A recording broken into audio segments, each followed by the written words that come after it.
What's up, YouTube? I have a couple very important questions for you.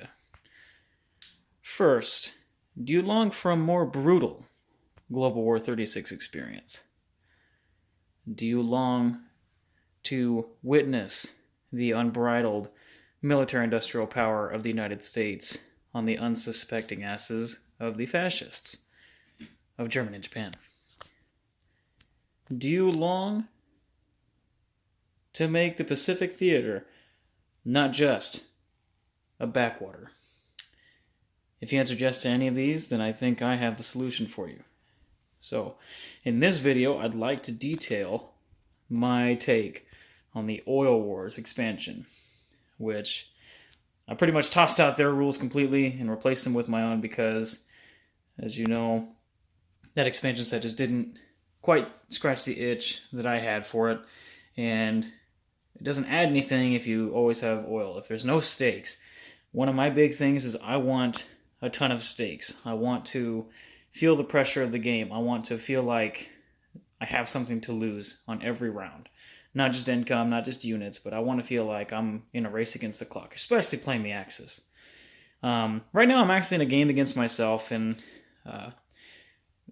please forgive my relative inexperience with the game. I probably made tons of mistakes. Even just looking at the board, you'll probably see that there's things that I'm doing wrong or that shouldn't be the way they are or whatever. So I just ask that you bear with me, forgive me. Playing by yourself and trying to master all these rules and forget rules from past games and stuff like that. It's pretty difficult.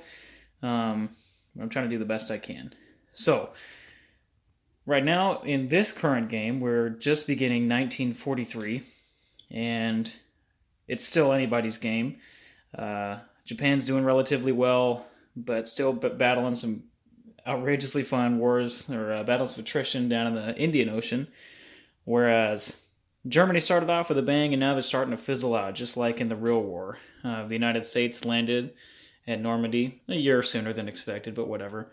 And we may be witnessing the end of Germany's offensive power on the Eastern Front, just like in the war. Now, what's exciting about this, and what I'll get to, is that I believe this has come about at least partly thanks to my revamped oil wars and the way I've made them a bit more brutal. So I'm going to shoot on over here to the Pacific side because this is what I want to cover first. And if you recall in my other video, I put a limit on how many ships can be in an individual sea tile, and that limit is 7 ships. You can't fight with more than 7 ships in a sea tile unless you have radar, like this one over here. And then you can have as many ships as you want in a sea tile that has a shipyard that you possess, but you can still only defend or attack with 7 of those ships, again, unless you have radar. So, just to reiterate that. Now, this plays in nicely with the oil wars, because the way I've got it is you have to assign oil to individual fleets. So you'll notice down here, Britain, I guess Far East Command, has a fleet here of, well, they should be within their limit, and they have to assign oil to that fleet in order to be able to move it. So it's not where you just spend an oil and then you can move your ships. No. For every fleet that you have, you assign oil to that fleet, and that's the oil that they have that they can use to move and battle and do all that good stuff. And they can only get more oil by stopping at a naval base or shipyard that you or an ally possess. So you'll see how that makes or opens up a lot of new nuanced play, especially over here in the Pacific Theater here shortly. So first, let me detail how you get oil. Firstly, in the Oil Wars expansion, they had a whole bunch of reserves spread out throughout the map. They went away with that. It's just too much to keep track of. It's obnoxious. It doesn't really add anything, in my opinion, with the exception of a couple spots in the map, like here, and then maybe a couple places over here in the Middle East. I got rid of oil reserves. Now everybody has their oil just stored directly in their capital, like Japan has theirs here. So all of your oil is just stored in your capital, and from there, that's how you disseminate it and use it where you need it. Just to simplify it, because in other ways I've made this more complicated, and in that regard I've tried to make it simpler. I want it to be fun, but I also wanted to add some new elements. So all your oil is kept in your capital. Now, the way you use oil has also substantially changed in my rule set. And I've tried to make this as brutal as possible and as semi-quasi-realistic as possible as well. So this kind of shook out nicely. You'll notice here in Japan, actually, let's go over to the Eastern Front for Germany and Soviets. This will demonstrate what I'm driving at a little bit better. So notice here in Kiev, I've got all my planes stacked up. You'll notice down here I've got some Tigers, and you'll notice up here I've also got some tanks. Now, what do all those units have in common? They require fuel. They require oil. So in the Oil Wars expansion pack, you pay 1 oil, you get to move all your tanks. You pay 1 oil, you get to move all your planes.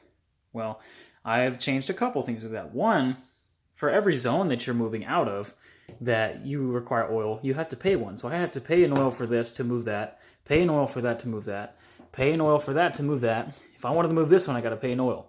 All that right there, I'm paying an oil just to move them wherever I need to move them. Not only that, but say I bring all these guys into a fight here in Kursk, I have to pay an additional oil per unit type for every round of rolling that I do in that combat. So if I've got tanks that I'm bringing in and I've got planes, that's 2 different unit types that require oil that I have to pay every time I roll the dice to try to battle. So if I don't wipe them out in 1 or 2 rolls and I got to keep going 4 or 5 times, I'm using a ton of oil. And that's already paid dividends in this because I had a couple battles here. The first one being a massive tank and plane battle between us and the Soviets. And it went on for like 6 or 7 rounds and just decimated my oil reserve as Germany. And so now I don't know if you can see it with all the clutter, but Germany barely has any oil left. And this has created such an amazingly precarious situation as Germany because the United States just landed in Normandy. They have a substantial stack. You'll see up there, Britain's got quite a few. My white chips represent 10, just for reference. You'll notice Britain's got a decent little chunk of people they can bring in. And, all Germany's got, really, over here is infantry. We don't have the oil to spend to bring in any more armored forces on the Western Front, especially while the Eastern Front is still up in limbo. So all of our armored forces and air support is over there on the Eastern Front. And we hardly have the oil to take care of it. So I'm having to really prioritize when and where I want to attack and how. And, it's forcing me to be much more tactical and strategic and think before I do these things. And it's making the war so much more brutal. It's been a blast, I'm telling you. The other substantial change I've made to make it even more brutal is you'll notice that the Soviets here in Kursk have some armored units. They have a couple T-34s. Not only does the attacker have to use oil when they're using units that require it, the defender has to as well. And the same rule applies to them. So if they were to have air units there and armor, for every round of rolling that they do to defend, they got to spend an oil for those units. And if they don't have the oil to spend to defend with those units, they don't get to defend with those units. And the other part of that is say that they don't have this infantry and this artillery here. They just have these tanks.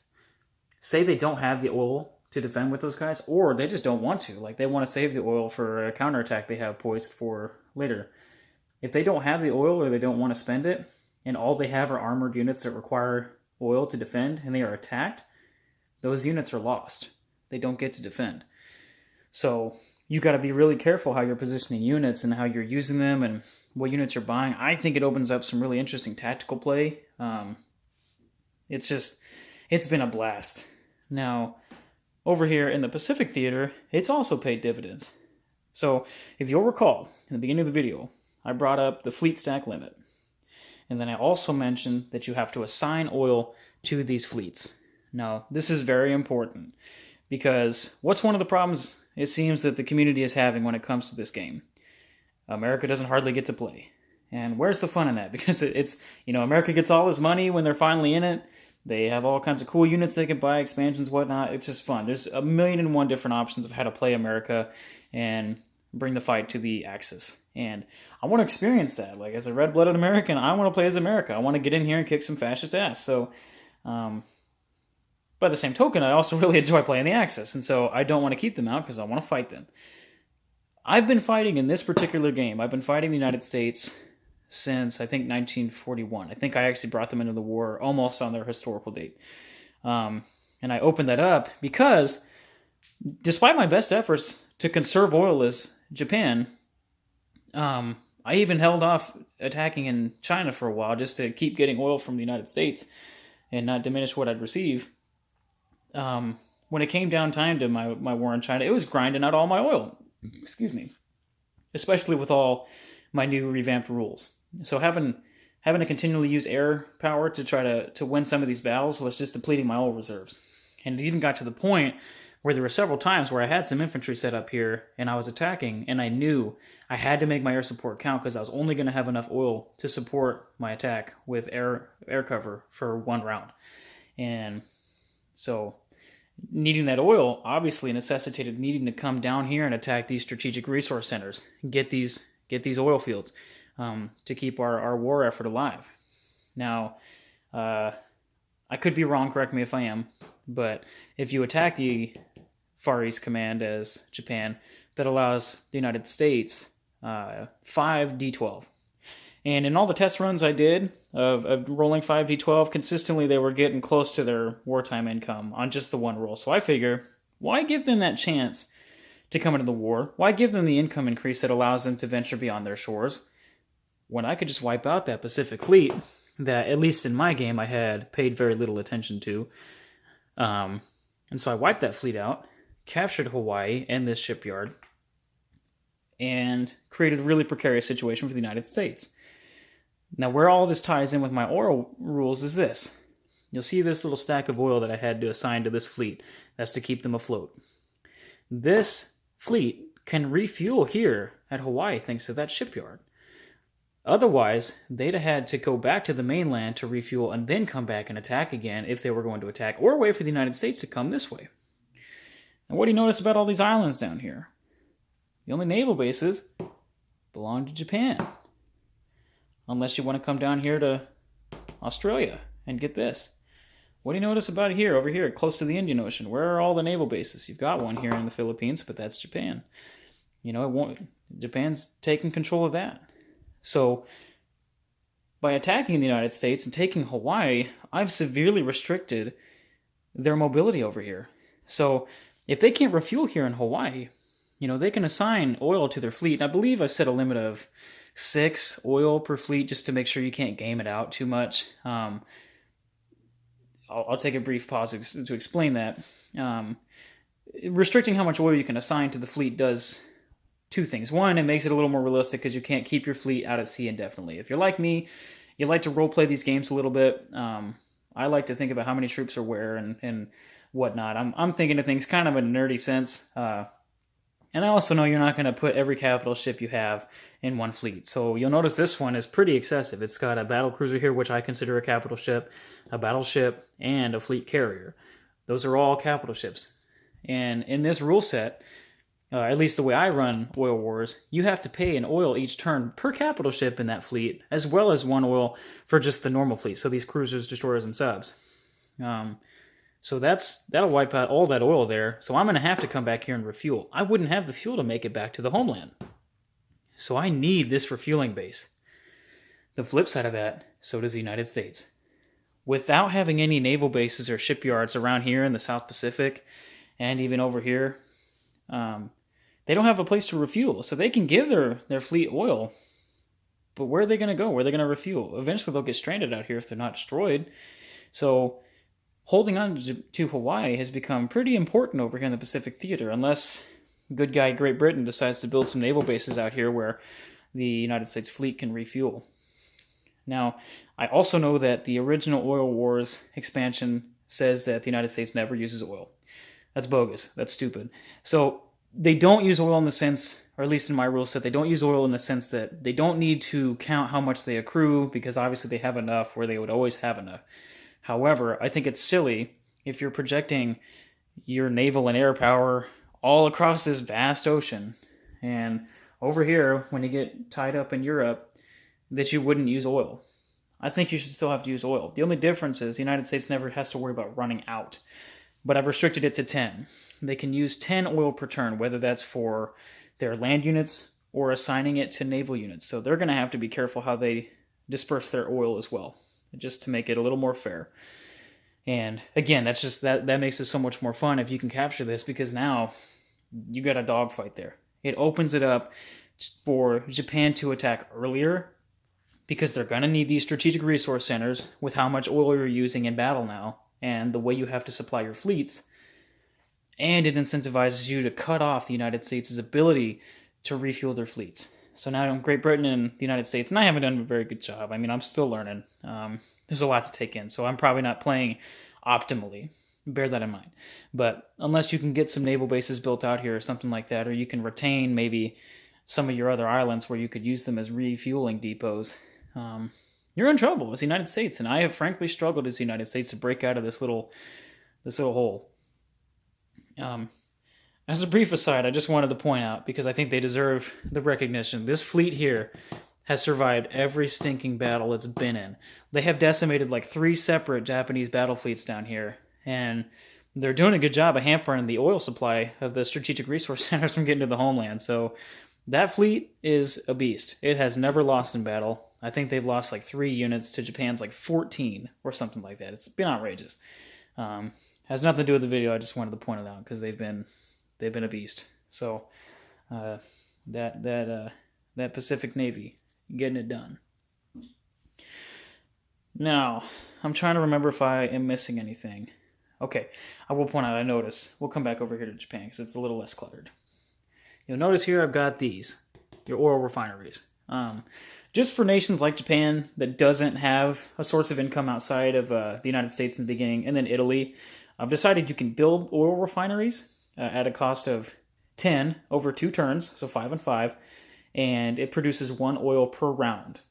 And this kind of helps because in the original oil wars, it states that you have to spend 1 oil per turn for domestic production. To make things more brutal again, I have done away with that, and now per 2 major factories you have to spend another oil. So not a huge deal for Japan. We only have 2. But you come over here to Europe, take a look at Germany. They have what? 1, 2, 3, 4 major factories. You know, that's 2 oil per turn they're spending on just domestic production. Because I've also changed it. Germany does not receive synthetic oil from their major factories anymore. I don't want anybody to have too much oil. I want everybody to be struggling for it. Because, like I said, it's made things extremely difficult over here on the Eastern Front. This has been such a brutal fight over here.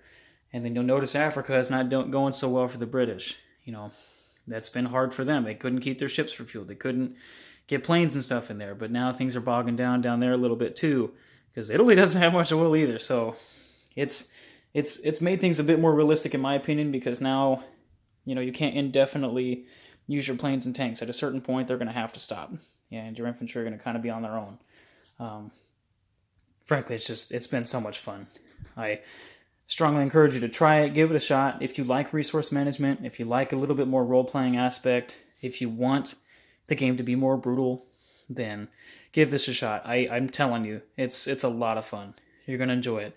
And if you try it in conjunction with my revamped naval rules, go ahead and take a look at that video if you haven't, just to get caught up. It opens up your game tenfold. It's amazing. So if you watch this, let me know what you think. If you have any ideas, if there's anything you think would make it better, if there's anything you would suggest. And if you try it out and you enjoy it, let me know. If you don't, well, you can let me know too. I'm not going to hurt my feelings. So as always, have a good one, guys. Thanks for watching.